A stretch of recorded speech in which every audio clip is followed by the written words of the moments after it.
ya orang lah. Mbak Kolbi ini kan gitu. Ketika saya nanya, kamu siapa? Jawabnya apa? Saya Kolbi. Enggak, Kak. Saya nggak nanya nama kamu. Kamu siapa? Bukan kamu siapa. Saya orang bilang, saya nggak nanya asal kamu. Kamu siapa? Jawabnya lagi, saya di Bandung kerja di Bawaslu. Saya nggak nanya tugas kamu. Kamu ini siapa?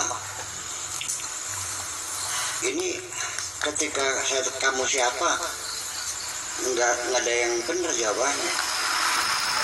Saya nggak nanya nama kamu siapa, nggak nanya ibu kamu siapa, nggak nanya kerja kamu siapa, saya nanya kamu siapa. Ternyata nggak ada yang tahu. Adapun yang kita lihat ini jasadnya, ya kan gitu, orangnya putih cantik, lucu ya. Terus iya, nah itu kan jasadnya. Dan itu tidak mengidentifikasikan diri Anda kan gitu. Nah ini saya akan kembali kepada pemahaman tentang diri kita sendiri. Kita ini sebetulnya siapa?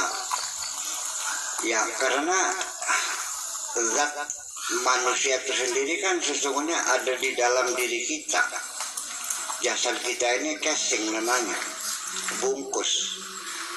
Ya, hanya bungkus saja, dan bungkus ini sesungguhnya adalah fasilitas-fasilitas yang Allah berikan dari mulai mata, telinga, hidung, mulut, kaki, tangan, darah, jantung. Itu semuanya adalah sebagai fasilitas-fasilitas, sebagai kendaraan untuk diri kita yang kita tidak tahu.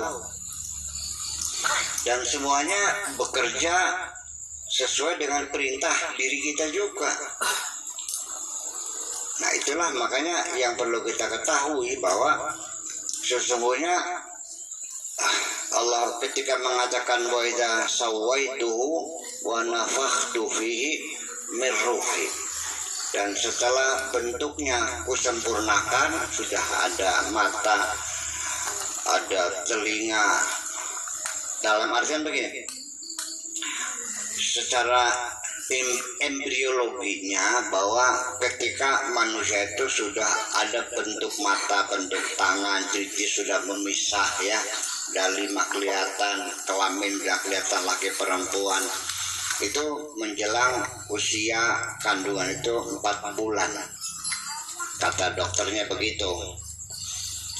Artinya setelah bentuknya sempurna. Sebelum itu seperti apa?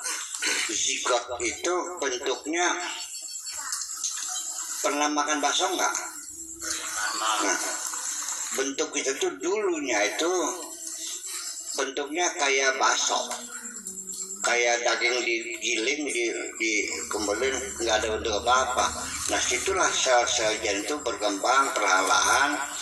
Itu ada bagian ini yang jadi telinga, ya yang jadi telinga, yang jadi mata, yang jadi kaki, semuanya baru setelah 4 bulan baru berbentuk manusia, gambar manusianya sudah kelihatan.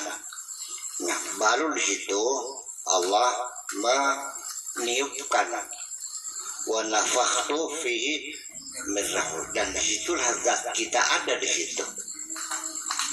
Yang disebut dengan roh itu adalah zat kita yang ada di dalam jasad ini. Jadi artinya sebelum kita dimasukkan ke dalam jasad ini, jasad kita yang masih nyambung nyawanya dengan nyawa ibu. Jadi kita belum punya roh, tapi kita makannya ya dari makan ibu.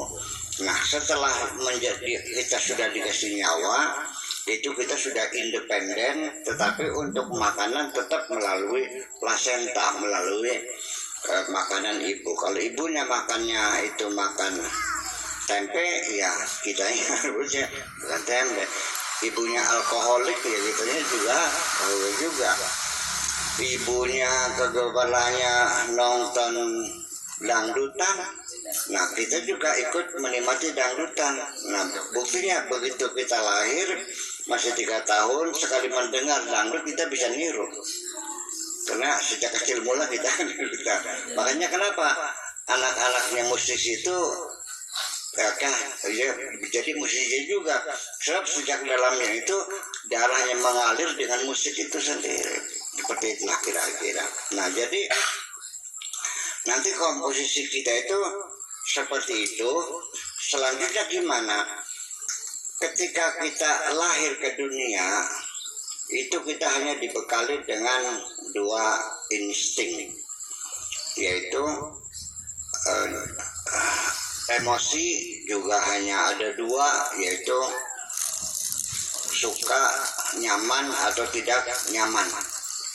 Kalau nyaman kita tidur, kalau tidak nyaman nangis, disusuin udah kenyang ya tidur lagi. Sekian minggu lamanya seperti itu. Lalu baru mulai ada berkurang tidurnya dari 24 jam menjadi 23 jam, terus 22 jam, terus 20 jam, 18 jam, 15 jam, 12 jam, 8 jam.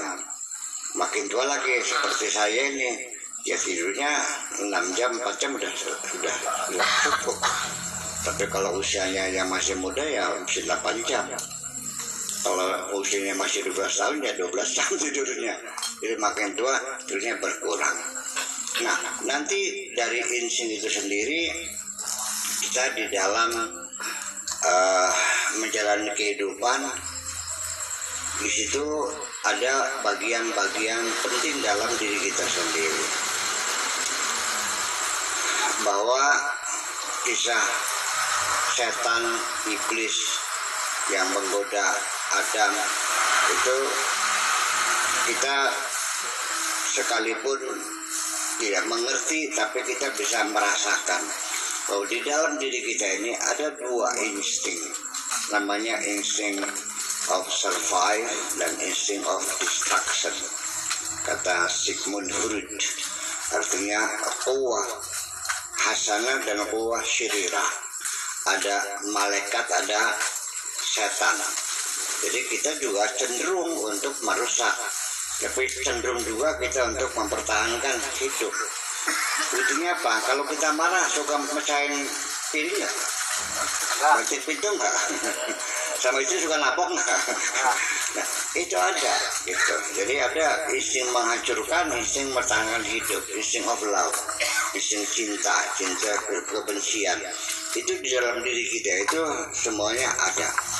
Nah, kemudian secara jasad kita sendiri ini perlu ada pengontrolan semuanya, karena dalam diri kita ada satu pertarungan yang tidak pernah berhenti. Sampai detik terakhir kita melepaskan nafas terakhir itu masih dalam pertempuran. Kalau orang cerita mah, ketika nazar itu masih ada setan datang menggoda aku nih Tuhan. Ya, kalau iya setuju sama Tuhan, ya selesai sudah. Namanya suul khatimah akan gitu. Ya mudah-mudahan kita detik-detik terakhir jangan sampai kita kalah gitu. Tetapi oleh karena itu sejak awal kita harus mencoba selalu mempertahankan kebenaran ini.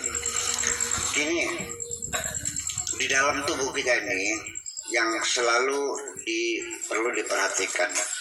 Pertama, pikiran kita.